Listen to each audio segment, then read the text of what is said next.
attack, fast fatal heart impact, past painful scars. In fact, I blast tasteful bars and packs. I back up my actions, fact don't ask, grab reactions, jacked attack with every word, then act with class as they hear me snap. I got nothing to lose, cause I fought and felt the bruise. Now I'm not the one confused, call the shots and they produce. I ain't lost, I'm finally loose, pick a new silver excuse. I need the views to boost me to a new abuse of being used. Everybody wants a piece now, y'all can rest in peace now. You're dead to me, so peace out. Remember, you're discreet out. Get ready for defeat now. Alrighty. Hello everybody. This is Kirusho here. And now, whenever we last left off with this series, we had Midoriya. A brief little rundown.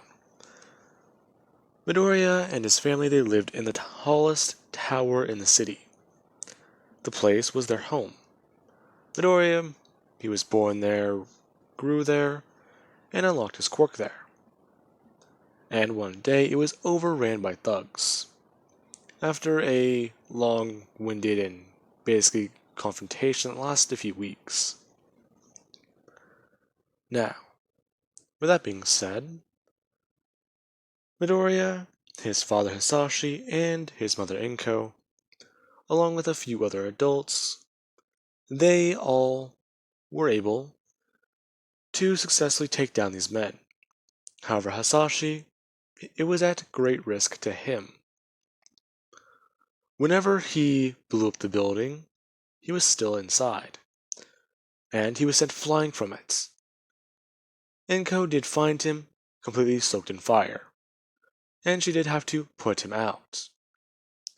Now, after she was able to put him out, she basically dragged him into the sewer and into a underground settlement or hideaway. Now, these little hideaways are special. There are some of them in the sewers.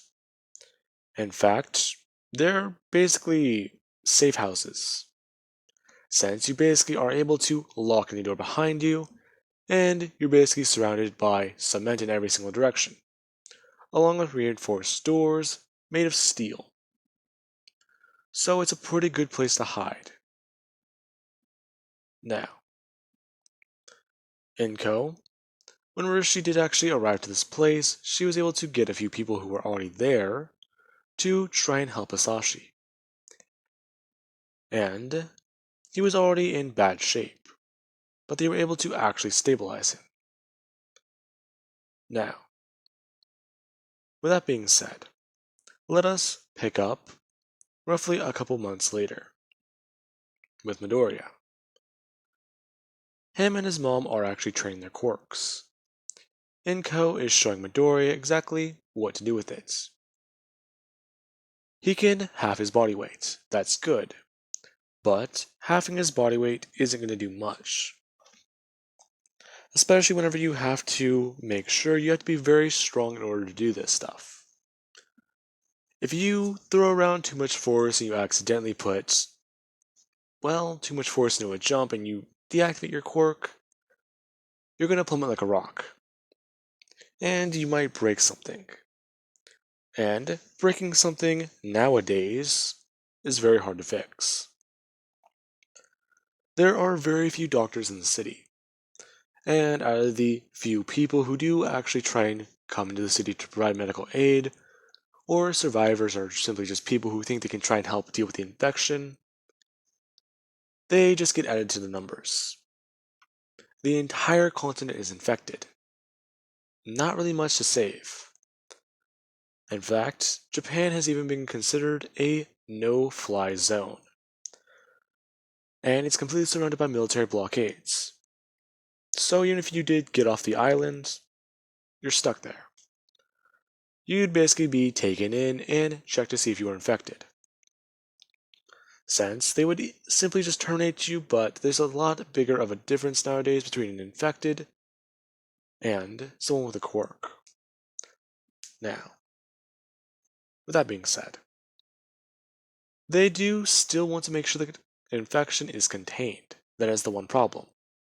If someone gets out there and he's infected and he doesn't even know about it, he would possibly only know whenever it's too late. and they'd have to deal with the situation again. And in a different place. Now, with that, Midoriya, yeah. While him and his mom are training Yu Hafusashi, he is still trying to be some help, making certain things from parts people do bring him, out of scrap, pipes, metal, and certain tubing. Along with that, he is actually making some of the UV grenades and flashlights, especially putting some stuff into them. Now, when he is doing that, he actually does do this all while sitting down and trying to breathe, trying to be careful and steady with his breath. Now, Hisashi was able to eventually get back onto his feet. However, the doctor, or at least the closest thing they had to a doctor, was surprised that he could even walk. And he's basically going through physical therapy. Well, it's something like that. It's more or less he's walking around, because if he doesn't, it's just going to get harder for him to. And he's just trying to keep up. And he has struggled sometimes, but he's getting better. And Midoriya, yeah. He does actually go to see his dad, seeing what he's doing and asking if he can help. Hisashi explained to him that if he does want to help, before taking a deep labored breath and wheezing before breathing back in through his nose, or at least what looks to be one half of it, basically a fold that is still visible since skin may have melted over the right nostril, that Midoriya can simply just hand him those pieces over there. Midoriya doing so, and trying to understand what his dad is building. Hisashi just telling him, it's easy. What he's building right now. He's building, well, things that they'll need, in case they get stuck out during the night, before he just simply begins to build some more. And Midoriya does actually ask the question, what about, well, the grappling hook things? The suits? Oh, um, that mobility gear, right? Isn't that what you called it? Yeah. What about those? I thought those were the whole point of being able to be out at night. Yeah. Well, those took a while to build. And we don't really have a lot of gas right now. So your mother's just been running around on foot. Really? But wait, what about the wire thing? Son, the wire is gas powered. Why? Can't you just make like a grappling hook or something? Now, why would I just make a simple grappling hook? It doesn't make any sense. Well, think about it though. Mom basically jumps around and maneuvers through the air as if she weighs nothing. So, Hisashi just thinking for a second. Midoriya, he's making a good point. The grappling hook actually does seem to be a better idea. Sure, those things are only made to hold, what, 50 pounds of force and other things, but if you put a powerful enough motor in one, it can pull very hard. Along with the fact that with the string, yeah, you get one that can hold a lot of weight, and you do the math. If Inko, she tries to half her body weight and make herself go flying, the amount of forces being pulled, if she were to half her body weight again, it could send her flying. So things got her up into the air. He thinks he understands what Midori was going with that. It's a very childish-like idea, but it actually does work in the scenario. Hisashi just thanking his son, and telling him to go play with the rest of the other kids. Really? But I want to help. Besides, Mom says that you well, can't do a lot of things anymore the way you used to. Well, sadly your mother is right, but I can at least still try and be my old self. Barely anything has changed, just go off and play. Now, Midoriya reluctantly listens to his father, going to head off and play with the other kids. Midoriya using his quirk and having fun, as a lot of other kids are showing off theirs. Now, there is a bit of commotion going on at the gate. Whenever they do actually hear it, a lot of people do go running over and seeing what's going on. Apparently, there's some zombies chasing a few people, and two of them are runners, and you can actually see that there's two humans trying to come towards the place, basically waving their arms up and at least flashing something,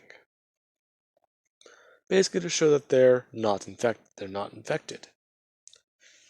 Now, with that being said, they do actually get the gates open, and Inko, along with a few other people, do actually take firearms.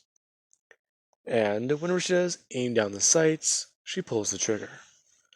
The bullet flying through the air and whisking straight past this person, hitting the runner directly in the head behind her.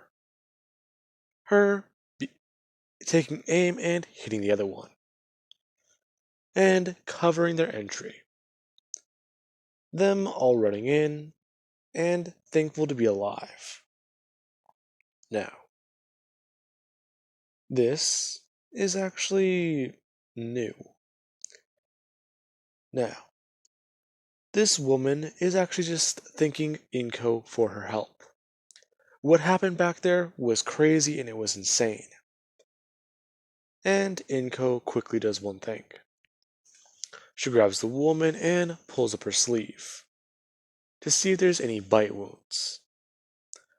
The woman, confused for a second, is saying that she's not. And even if she was, she would have took some antizine. Besides, she actually does have some on her. Rummaging through her pocket and pulling out a small vial. As they do check the other man. The other man is a bit more hesitant, backing away and telling her to not take any step closer. This kind of confusing her, asking exactly what is on his back. And he does actually have to spin around to reveal his daughter, basically clutching onto him. Now, they actually do find that he basically has a harness strapped to her body. And it's revealed that he's using his quirk to basically keep his daughter there. Whenever they do undo this harness, she actually just begins to float up into the air. And her father does have to undo his quirk and catch his daughter. Now, he begins to try and explain. They were running from some zombies and then they got into a little bit of trouble. The infected, they just came out of nowhere. They're not too sure what just happened. One minute they were able to scavenge and actually get some supplies. The next, they were almost on top of us. Yeah, that happens. Anyways, so we are still gonna have to try and check all of you for bites, along with your daughter. It's a bit of a security measure we have. But I do hope you understand. Yeah, I guess. Anyways, thanks at least for opening that gate. We would have been dead if it wasn't for you. Don't worry about it. This being where Hasashi does actually walk up. And they do see him. He does have bandages covering his arms and parts of his face. Them looking at him and being kind of shocked. Asking if that man is okay. You are aware that I can hear you. Besides, I'm perfectly fine. Then again, I basically did take down the tallest building in the city. And this happened. Wait, that was him? That was sort of all of us. You know that gang that was going around? Yeah, they're still around, aren't they? Are they? I could have swore we killed them all. Uh, but what are you talking about? Well, the gang that I believe we killed, or hopefully they're not the same people, they tried to invade our home. When they did, it took a couple months, but we were able to kill them. The place was overrun and infected, on fire, and the only way to escape the other exits was blown up. So that place is a hive. Wait, that means that, yup, we did something that may have made the infection a bit worse. But it's not something that would be hard to solve. Oh, okay. Anyways, I'm sorry. Where are my manners? My name is the man saying his first name, and then introducing his wife before revealing his daughter. Inko does actually see her, asking about how old she is. She's roughly around the same age as her son, and she does explain that there are other kids in the settlement. And to get this girl checked, and if she is alright, to send her off to have fun with the other children. Now, this is whenever someone does take her and leave. A doctor, a trained physician. Now, closest thing they have to it, basically. Anyways, while that's going on in Co, she does actually talk with these people. And apparently, this man, he works in a part of the city where his quirk is useful. His quirk is zero gravity. And usually they try and use him to move around heavy equipment. In fact, the man once stated that before all this started, he actually used to be in the construction field. And it kind of is nostalgic. Oh, really? What's the heaviest thing you've ever lifted? Well, back in the old days, the heaviest thing I could lift was a couple steel beams. And nowadays, the heaviest thing I can lift, I want to say a couple tons worth of cement. Really? Okay, that might actually be very useful. So, hmm, is there any way you could help us out on something? Uh, sure, but would we be able to stay here for the night? Oh, no, you don't have to worry about it. You have a kid. We're not just going to toss you out after one day. Listen, we don't like work like any of those other places. This place was a fixer-upper, but we got it all handled. Hell, we were worried about the kids starving. Now we don't have to worry about anyone going hungry. We're able to maintain a trade and scavenging. So we're actually quite successful. Oh, alright. Well then, I I look forward to staying here then. And your husband, yeah, just don't worry about it. He's perfectly fine. He's a tough and resilient man. In fact, he should have died. The only reason why he's alive is because he's a stubborn bastard. Alright. Anyways. Now, after the doctor does check Ochako for bites, they sent her off. And she does actually go to meet a few of the other children. And run around and play. As soon as everyone begins to explain their quirks, Ochako basically shows off her own. It's quite simple. Midoriya, he's able to jump around and move throughout the air. Ochako thought he had an enhancement ability. However, learning that Midoriya basically can stay up in the air for extended periods of time, that does sound pretty cool. And actually pretty awesome. Now, with that, I believe that that will be a good point to leave this off of. And I do hope you guys enjoyed.